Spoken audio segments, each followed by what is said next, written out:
Jangan semua masalah demo. Kita tuntut ini, kita demo. Rusak Pak, rusak. Saya kira itu mungkin bagian dari meme saja ya.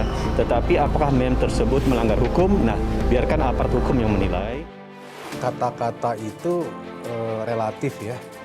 Tapi memang kalau kata-katanya terlalu kasar menyerang pribadi kena pasal yang lain. 310 lah menghina ya. Itu memang jangan dilakukan. Secara personal bisa dilaporkan. Sebenarnya infografis yang dibuat oleh Brigade UI, organ taktis di bawah BEM UI, itu kami ingin mengingatkan beliau, Bapak Presiden kita, untuk bisa memastikan perkataan-perkataan yang beliau sampaikan sesuai dengan realita di lapangan. Karena kami melihat banyak sekali kontradiksi antara perkataan beliau dengan apa yang terjadi di lapangan. Apa sih yang sebetulnya jadi kons mahasiswa? Apa yang mereka maksud dengan katakanlah Kings of Lip Service itu? Mana yang lip service-nya? Ya, apakah meme itu kemudian dianggap tidak patut ya, dianggap melanggar etika? Ya, saya kira kita juga sudah bisa menilai ya. Yang namanya aktivis muda, yang namanya mahasiswa, saya kira dinamika seperti itu kan biasa lah. Saya kira ada yang mengingatkan, bagus sekali. Jadi ada rambu-rambu yang membatasinya, rambu-rambu yang memang membuat mereka biar tetap dalam koridor kebersamaan keindonesiaan dan menjaga ketertiban umum. Ya, kami berharap bahwa justru intelektualitas itu harus keluar dari kampus-kampus, termasuk dalam hal ini Universitas Indonesia, sehingga penyampaian pendapat, pandangan, kritikan itu juga disampaikan secara intelektual ya, dengan bahasa dan kajian akademis.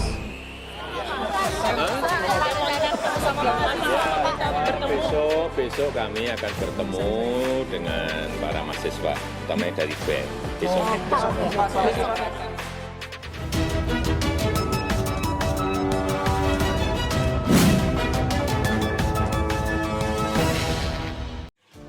Di media sosial, nama BEM UI menjadi bahan perbincangan karena membuat cuitan panjang yang mengkritik Presiden Jokowi.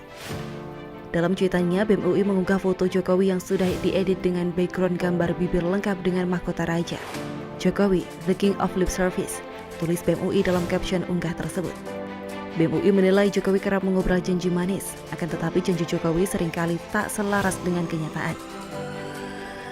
Jokowi kerap kali mengobrol janji manisnya, tetapi realitanya seringkali juga tak selaras. Katanya begini, faktanya begitu. Mulai dari rindu di demo, revisi UU ITE, penguatan KPK, dan rentetan janji lainnya. Lengkapnya. Sebenarnya infografis yang dibuat oleh Brigade UI, organ taktis di bawah BEM UI, itu kami ingin mengingatkan beliau, Bapak Presiden kita, untuk bisa memastikan perkataan-perkataan yang beliau sampaikan sesuai dengan realita di lapangan.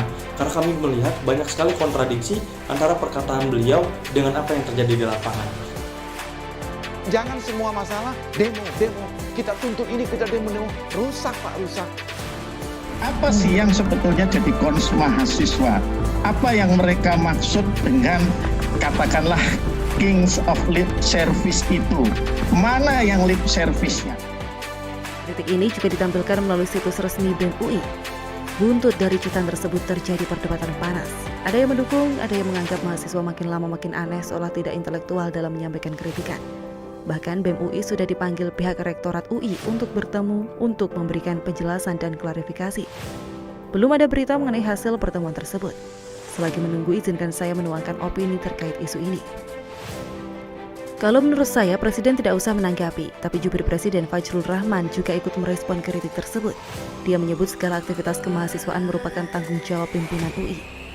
Segala aktivitas kemahasiswaan di Universitas Indonesia termasuk BEM UI menjadi tanggung jawab pimpinan Universitas Indonesia, kata Fajrul. Pernyataan ini sebetulnya tidak perlu dilontarkan, meski menarik karena langsung menembak langsung to the point. Mungkin tujuannya agar pihak UI tidak mengatakan kalimat klasik yaitu mereka tidak bertanggung jawab, di mana itu adalah atas nama mahasiswa pribadi, bukan atas nama UI secara keseluruhan. Ada betulnya juga, soalnya dulu saat mahasiswa demo dan berakhir ricuh, mereka hanya mengatakan ada oknum perusuh yang menyusup, bukan dari mereka sehingga mereka tidak bertanggung jawab alias cuci tangan sampai bersih. Tadi saya katakan Presiden tidak perlu menanggapi, meski agak terlambat karena jubirnya sudah menanggapi, tapi it's okay. Kenapa tidak perlu tanggapi? Karena BEM UI ini hanya cari sensasi. Sensasi yang ditebar rata-rata bertepatan dengan isu-isu yang sedang riuh. Mau mengkritik silakan, tapi kalau sudah mengedit Presiden pakai mahkota raja, ini sudah kelewat batas. Kritiknya ya harus menggunakan argumen yang kuat dan data yang sahih, harus pintar. Tapi justru kepintaran ini yang tidak terlihat dalam rangkaian tweet dari Brigade UI 2021 ini. Malah isi kritiknya mencerminkan, maaf ya, keterbatasan pengetahuan sehingga terkesan bodoh. Kritik itu penting untuk memperbaiki kebijakan yang ada. Tetapi kritik itu harus berbasis data. Kritik itu tidak asbun, asal bunyi. Tidak asal bunyi, tidak asal bicara. Kritik dengan mencela, beda itu. Kritik dengan mencemooh, beda itu. Kritik dengan menghujat juga tidak sama, juga beda. Kritik dengan nyinyir, beda lagi.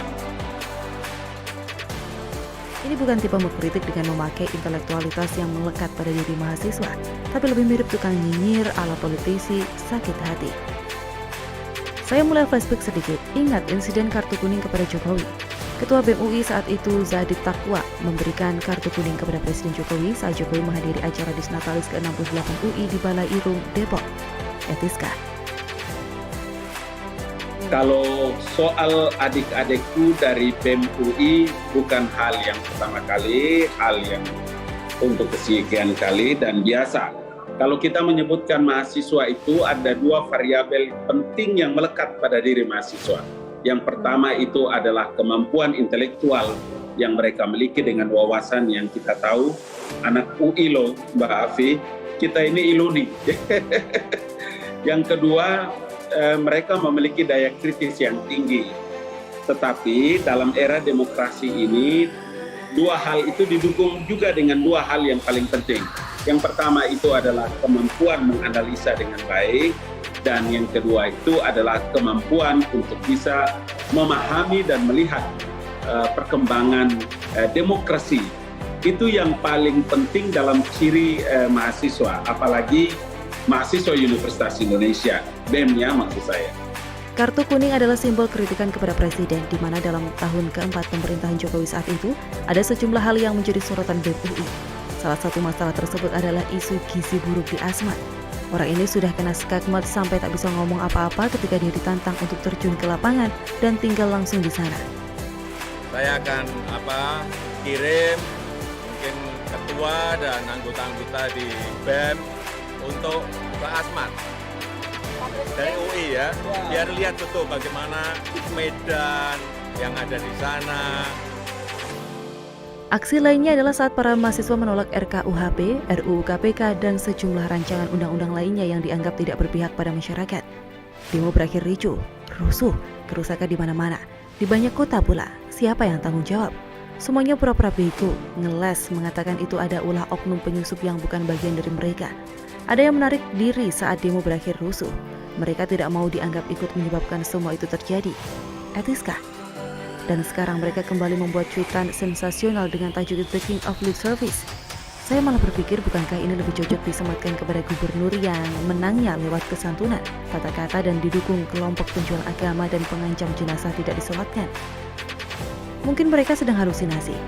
Coba lihat ketika isu tersebut, Jokowi muncul, kasih kartu kuning. Apakah biar dibilang hebat dan dapat tepuk tangan dari masyarakat?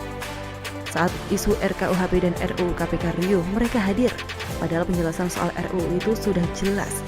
Kalau dia menyoroti masalah KPK, maka dia harus mendalami dulu Undang-Undang 19 tahun 19, PP-nya terkait dengan pengalihan pegawai KPK kepada ASN. Ini udah selesai. Jadi kalau nanti itu menjadi ukuran dari teman-teman mahasiswa, berarti ukuran intelektualnya nanti dipertanyakan oleh publik. Nah, tapi karena di alam demokrasi ini, maka dua hal tadi yang saya katakan.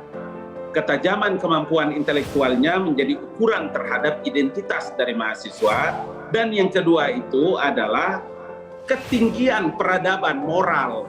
Dari diksi, frase, narasi yang dipakai, kan sekarang sudah ada di publik. Nanti masyarakat yang menilai, karena Jokowi itu adalah presiden dari seluruh rakyat Indonesia, gitu loh.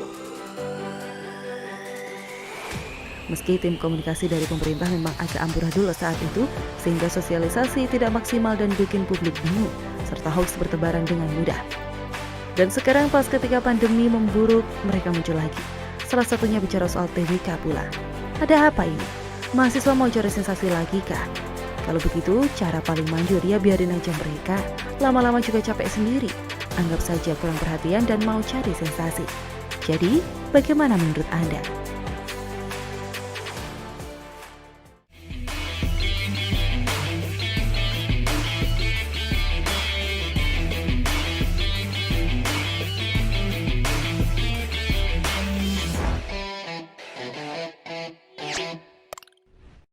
Jangan lupa untuk subscribe dan nyalakan lonceng notifikasinya.